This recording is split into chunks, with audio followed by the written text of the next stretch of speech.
Isang araw, may babae na Kuya, magkano po yung upa upa sa isang bahay na abandonado. 900 lang. Ito po ang bayad. Bukas ko po sa linggo ko nakukuhanin yung ibang upa mo ah. Okay po. Sige. Hello, bakit po ba mura tong bahay At na nagtanong siya sa isang Di mo may-ari ba alam? nito. May nagpaparamdam dyan. Diyan ako nakatira dati. Imbis na matakot, ay nasayan pa siya. Babay po. Bumihiga na siya sa kama. May nagparamdam agad kahit umaga pa lang. May nagsisitsit. Sa takot niya ay lumabas siya sa kama o sa higaan.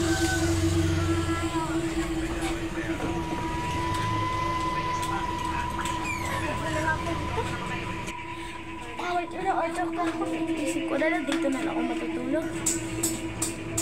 Dahil sa takot, tiniis niya na matulog sa upuan.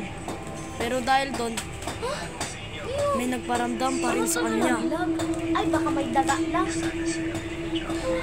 Hindi siya natinag.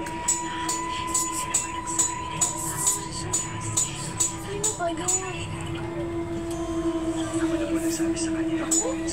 Mga tao talaga sa labas. Mga manluloko. Kala niya ang mga tao sa labas ay niloloko lang siya.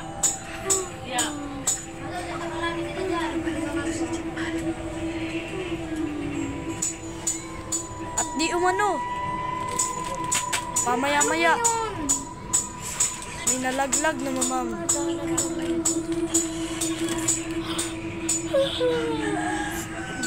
Ang wipes para sa daga.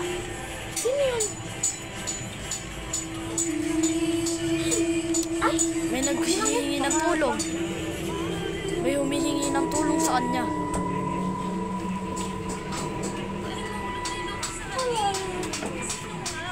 ano ba yan? Hindi ko na matiis. Nagtulog na ako sa kama. Ngunit hindi niya na natiis.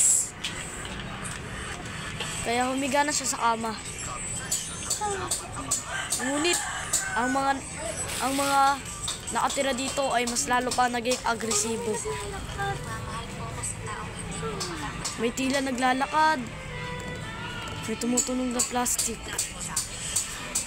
Ha? Sino yun? Katakot naman. Guys, buli-buli ko lang eh. May kumakalampag. Dahil hindi niya natiis ng babaeng ito na nagngangalang Denise. Nabuksan ko ng ilaw. Ang kanyang ginawa ay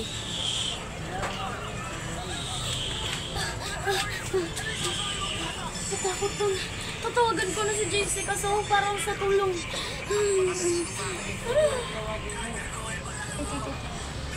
Jessica, so napilitan siyang tawagan ang aming team Hinahantid na po itong at si bahay Ed ko. Kalwag Tawagan niyo na po si Ed upang Kalwag para bendisyonan po ang sa bahay niya. Tigasyon dito sa bahay ko. Dito na kami. Salamat naman po, Andito Jessica. na So, ang aming nandito na team. po kayo. Nasaan po si Ed Ay, dalawa lang Kalwag? pala kami. Ito siya.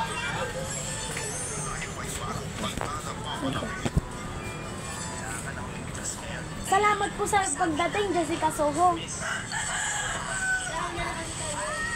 Please po Nagsimula na si Ed Kalwag na bendisyonan ang bahay na ito.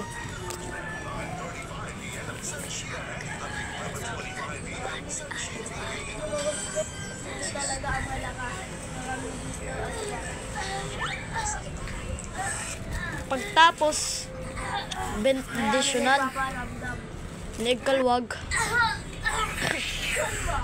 ang bahay na ito, di umano ang babae ay sinapian ng masamang espiritu. Wala. Nagwawala ito. Pilit ito pinapakalmaan ni Ed Kalwag. Ed Kalwag, ano pa nangyari? Para na dito aswang.